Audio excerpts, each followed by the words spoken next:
જો વિદ્યાર્થી મિત્રો, આપણે અભ્યાસ કરી રહ્યા છીએ આધુનિક ભારતના ઇતિહાસનો, જેમાં અભ્યાસનો મુદ્દો છે ભારતમાં 19મી સદીમાં થયેલા ધાર્મિક સામાજિક સુધારણા આંદોલન, જેમાં સબ ટોપિક છે મુસ્લિમ સુધાર આંદોલન. મિત્રો, આપણે અલીગઢ આંદોલન જોઈ લીધું. આજે એવું જ એક મુસ્લિમ સુધાર આંદોલન જોવાનું છે અને એ છે દેવબંધ આંદોલન.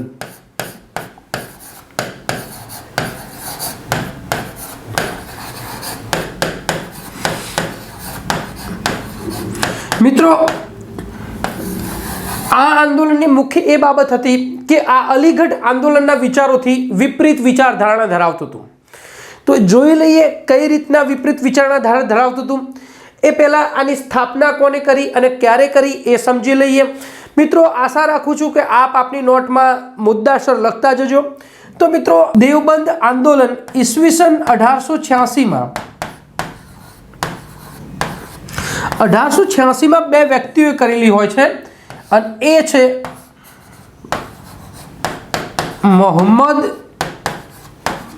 કાસિમ નનોતવી અને એક હોય છે રશીદ અહમદ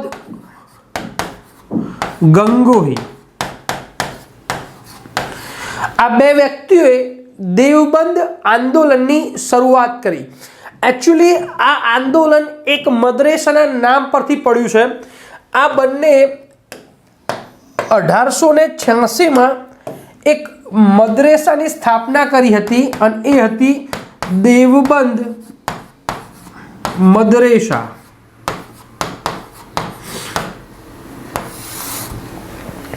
એક ઇસ્લામમાં શિક્ષણ આપવા માટે એક મદ્રેસા સ્થાપ્યું હતું અને એ મદ્રેસાનું નામ હતું દેવબંધ મદ્રેસા અને એના નામ પરથી આ આંદોલનનું નામ દેવબંધ આંદોલન પડ્યું.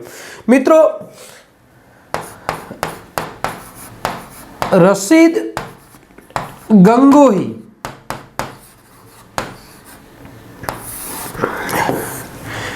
એવું માનતા હતા કે એમની એ વિચારધારણા હતી કે મુસ્લિમોએ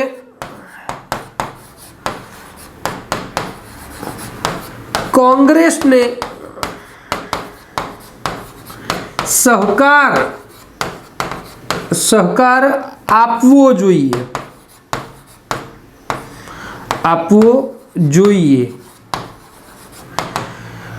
અહીંયા અલીગઢ આંદોલનથી વિપરીત વિચારધારા છે. અલીગઢ આંદોલન સર સૈયદ અહમદ ખાન એવું માનતા હતા કે મુસલમાનોએ કોંગ્રેસથી દૂર રહેવું જોઈએ, કોંગ્રેસના વ્યક્તિઓથી દૂર રહેવું જોઈએ, કોંગ્રેસની વિચારધારાથી દૂર રહેવું જોઈએ. પરંતુ અહીંયા તો અવળું છે કે રશીદ અહમદ ગંગોહી એવું કહે છે કે મુસલમાનોએ કોંગ્રેસને સહકાર આપવો જોઈએ. મિત્રો, આ મદ્રેસાનો ધ્યેય હતો શિક્ષણ અને જનજાગૃતિ. આ જે આંદોલન કામ કરતું હતું એ શિક્ષણ અને જનજાગૃતિ ઉપર કામ કરતું હતું. એટલે શિક્ષણ બાબતે એને એમ પણ કહ્યું હતું કે મુસલમાનોએ કોંગ્રેસને સહકાર આપવો જોઈએ અને બીજી વાત એ પણ કરી હતી કે રાષ્ટ્રીયતાની ભાવના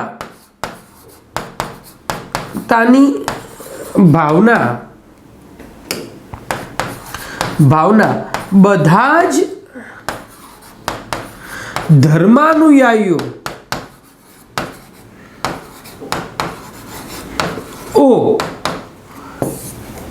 ની એકતા પર નિર્ભર છે.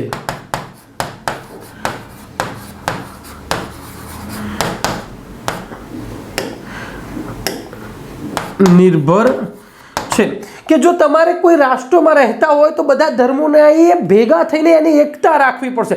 અલગ અલગ ડિવાઈડ નહીં થવું પડે. અને એ મુસ્લિમ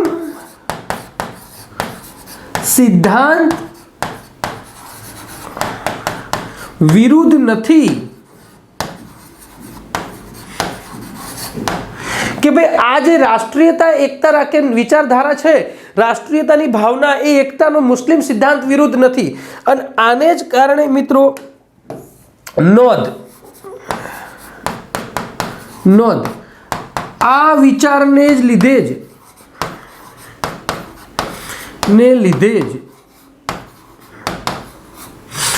જ સર સૈયદ અહમદ ખાં દ્વારા સ્થપાયેલ અલીગઢ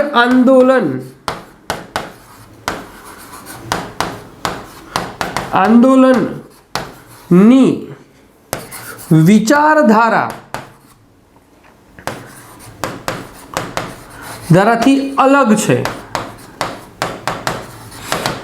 તો આ તમારે યાદ રાખવું જ પડશે, બરાબર. હવે મિત્રો એક બીજો વ્યક્તિ હતો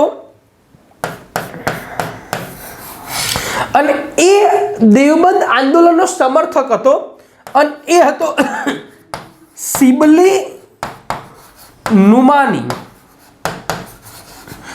આ વ્યક્તિ દેવબંધ આંદોલન જે વિચારધારા હતી કે ભાઈ કોંગ્રેસને સમર્થન કરવું જોઈએ એનાથી કહેવાય કે સાચો હતો કે ભાઈ હા કરવું જોઈએ એને સ્પષ્ટતા રાખી હતી અને એ સમર્થન કરતો હતો. પરંતુ આ મહત્વનું યાદ રાખજો, આ ફારસી અને અરબી વિદ્વાન હતો. ફારસી અને અરબી વિદ્વાન હતો અને 1894-95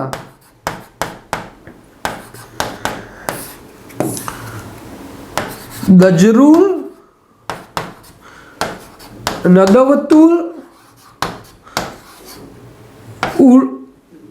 ઉલમા ની સ્થાપના કરી. આ થોડું આઈએમપી છે અને આ જગ્યાઓ છે લખનૌ. હવે આ એવું માનતો હતો કે ભાઈ જો ભારતને આગળ આવવું હોય, મુસ્લિમ સમાજને આગળ આવવું હોય તો પરંપરાગત એ શિક્ષણ પદ્ધતિ નહીં ચાલે. અંગ્રેજી શિક્ષણ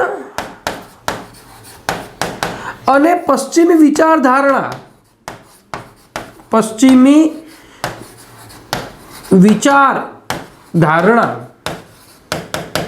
અપનાવી પડશે.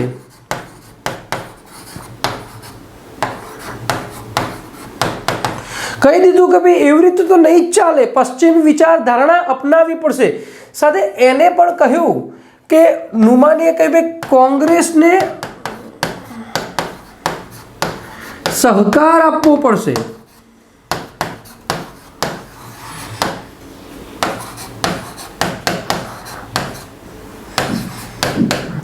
અને આ રીતે મિત્રો દેવબંધ આંદોલન એ વિચારોથી આગળ હતું અલીગઢ આંદોલન કરતા.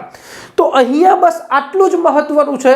તમારે ખાસ એ યાદ રાખવાનું છે કે દેવબંધ આંદોલને કોંગ્રેસને સપોર્ટ કરવાની સૂચના આપી હતી. દેવબંધના લોકો એવું માનતા હતા કે રાષ્ટ્રીયતાની વિચારધારા સમગ્ર ધર્માયુઓની એકતા પર નિર્ભર છે અને એ મુસ્લિમ સિદ્ધાંતથી વિરુદ્ધ નથી. આ તમારે યાદ ખાસ રાખવાનું છે. આ તમારે વિધાનવાળા પ્રશ્નોમાં પૂછાઈ શકે, બીજું કંઈ ખાસ નહીં. તમારે ખાલી એટલું જ 2-3 નામ યાદ રાખવાના છે. તો કયું? તો ઈસવીસન 1886માં મોહમ્મદ કાસિમ નનોતવી અને રશીદ અહમદ ગંગોહી દ્વારા દેવબંધ મદરેસાની સ્થાપના કરવામાં આવી. અને રશીદ ગંગોહી એવું માનતા હતા કે મુસલમાનોએ કોંગ્રેસને સહકાર આપવો પડશે. બીજું, દેવબંધના લોકો એવું માનતા હતા કે રાષ્ટ્રીયતાની ભાવના બધા જ ધર્માયાનુએ એકતા પર નિર્ભર છે, મુસ્લિમ સિદ્ધાંત વિરુદ્ધ નથી. આના જ કારણે આ થોડું આઈએમપી યાદ રાખજો. આના જ કારણે આ વિચારધારાને લીધે જ સર સૈયદ અહમદ ખાં દ્વારા સ્થપાયેલ અલીગઢ આંદોલનની વિચારધારાથી અલગ છે. અલીગઢ આંદોલન સર સૈયદ અહમદ ખાનની વિચારધારા એવું કહેતી હતી કે આપણે કોંગ્રેસને સપોર્ટ કરવાનો નથી, કોંગ્રેસના લોકોથી દૂર રહેવાનું છે, બરાબર ને? ઓકે. બીજા એક વિદ્વાન હતા સિબલી નુમાની, ફારસ અને અરબીના વિદ્વાન હતા. એમણે 1894-95માં લખનૌમાં દજરુલ નદવતુલ ઉલમાની સ્થાપના કરી, જે અંગ્રેજી શિક્ષણ અને પશ્ચિમી વિચારધારા અપનાવી અને કીધું કે ભાઈ આપણે આગળ વધવું હોય તો અંગ્રેજી શિક્ષણ અને પશ્ચિમી વિચારધારા અપનાવવી પડશે અને કોંગ્રેસને સપોર્ટ આપવો પડશે. એક બીજા પણ વ્યક્તિ હતા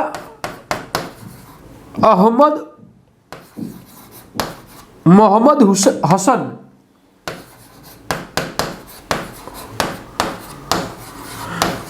જે પણ દેવબંધ આંદોલનને સપોર્ટ કરતા હતા. તો મિત્રો અહીંયા આપણે મુસ્લિમ સુધાર આંદોલન પૂર્ણ કરીએ છીએ. મળીએ છીએ નેક્સ્ટ બીજા સુધાર આંદોલન સાથે. Bye bye.